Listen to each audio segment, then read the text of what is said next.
Hello friends, welcome back to our channel. তোমরা সবাই কেমন আছো? আশা করি ভালোই আছো। আমি অনিন্দিতা, সুপ্রীতি মণ্ডল চ্যানেলে তোমাদেরকে আরও একবার ওয়েলকাম জানাই।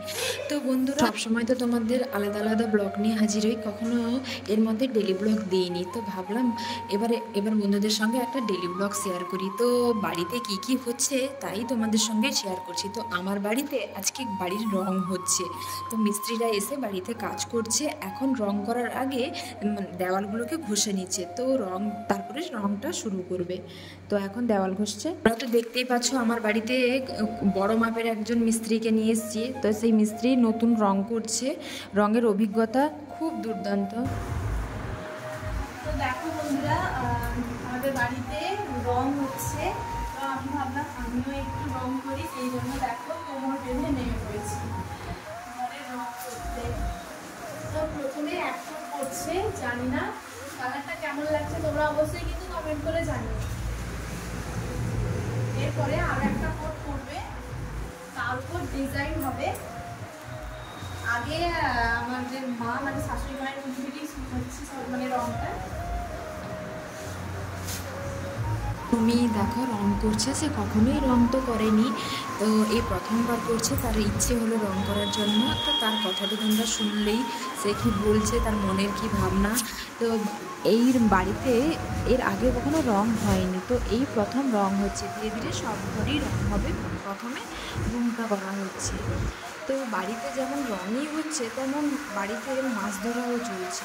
তো মানে আমাদের যবেই মাছ ধরা হয় তবেই একটা কিছু কাজ থাকে, যার জন্য আমাদের সমস্যা হয়ে যায় যে কোন দিক সামলাবো, এদিকে যাবো না ওদিকে যাবো। তবুও তো কাজ তো করতেই হবে।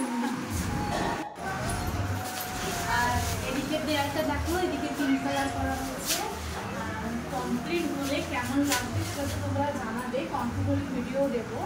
এদিকটা পিঙ্ক কালার হবে, ওদিকটা সবুজ কালার আর কি, হোয়াইট কালার হবে আর কি রুমটা। আর সিলিংটা হোয়াইট হয়েছে আর কি। অবশ্য এক কোট করে পড়েছে, ডবল কোট করে পড়লে কেমন লাগে সেটাই দেখাবে। আমি একটু রং করেছি, দেখো হাতে হাতে যেটা হয়ে গেছে। আমার স্নান হয়ে গেছিলো, তারপরে আমি মুদ হয়ে গেছিলো। তো চলো দেখো। তো দেখো তোমাদের দাদাভাইকে পুকুরে নেমে গেছে। তো তোমাদের দুজন দাদাভাই, বড় দাদাভাই আর ছোট দাদাভাই, কেউই রাত্রে, তার আগের দিন রাত্রে ঘুমায়নি। সারা রাত পুকুর ধারে দুজন দুজন ভাই বসে আছে কিনা মাছ ধরবে।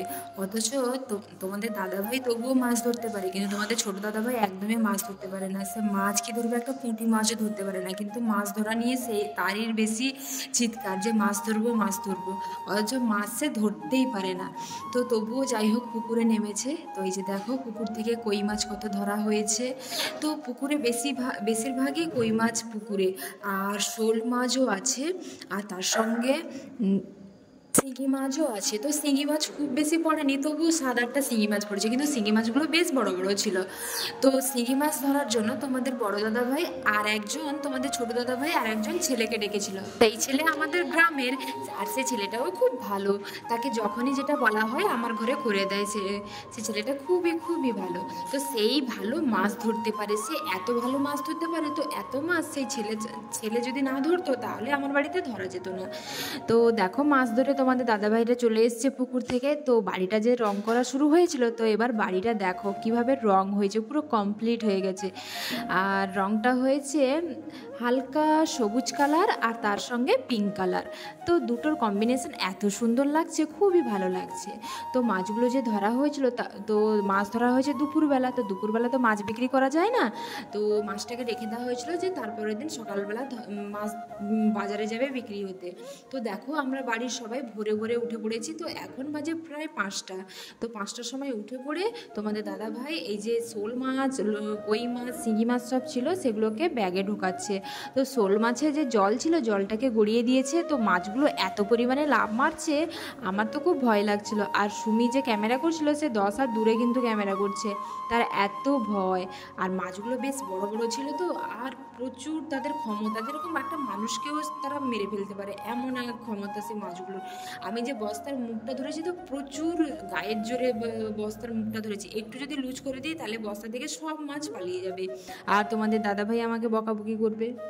আমাদেরকে এই পুকুরে যে মাছ ধরা হয়েছে বন্ধুরা, এই পুকুরের একটা রহস্য বলি। তো তোমরা কয়েক মাস আগে একটা ব্লগ দেখেছো কিনা জানি না বন্ধুরা, যদি দেখে থাকো তাহলে তোমরা বুঝতেই পারবে যে এই পুকুরে একটা মানুষ মরে গেছিলো।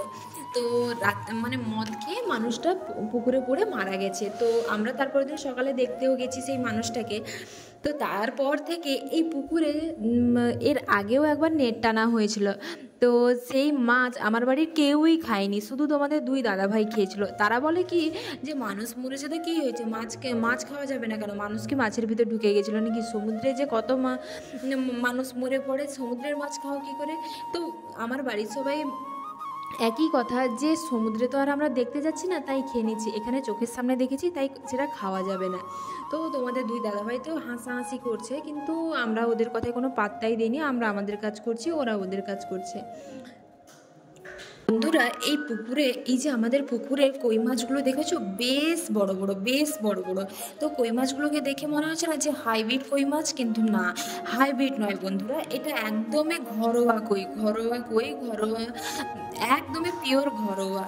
তো এই মাছের টেস্ট খুবই ভালো, খুবই ভালো। তো আমি বিয়ের পরে পরে এখানে এই পুকুরেই অনেকবার মাছ চাষও হয়েছে আর পুকুরও মারা হয়েছে। তো কই মাছও আমি খেয়েছি, খুব টেস্ট। কিন্তু কি আর করা যাবে, এবছর আমাদের ভাগ্য খুবই খারাপ যে মাছ খেতে পেলাম না। তো সুমি তো এই পুকুরের মাছ খাওয়ার জন্য সে কবে থেকেই বলছিল যে এই পুকুরে মাছ ধরা হলে কই মাছগুলো খাবো, কিন্তু তারও কপালে নেই, সে আর কি করা যাবে। তো পুকুর একদমই জল শুকানোর পর নতুন করে জল ঢুকালে, মাছ ছাড়লে, তো সেই মাছ আমরা আবার খাবো।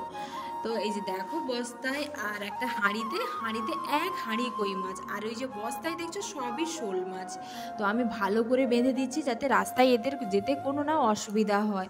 তো এই যে দেখো হাঁড়িতে আবার কি গামছা বেঁধে দেওয়া হয়েছে, নাহলে তো কই মাছ এত পরিমাণে লাফাচ্ছে, আর কই মাছকে ধরা খুব মুশকিল, গোটা হাতে তো চিড়ে দেয়। তো কই মাছগুলো দেখো পুরো জ্যান্ত, আর কত বড় বড়, শুধু কই মাছগুলো দেখো বেশ বড় বড়, একদমই মানে মনে হচ্ছে পুরো হাইব্রিড কইকেও হার মানিয়ে দেবে। তো এই মাছ যে আমাদের তো বাড়িতে কেউ খাবে না, তো মাছ বাজারে বিক্রি করে দেওয়া হবে। তো বাজারে বিক্রি করতে তোমাদের দুই দাদাভাই যাচ্ছে। তো দেখো তারা টোটো করে বেরিয়ে যাচ্ছে।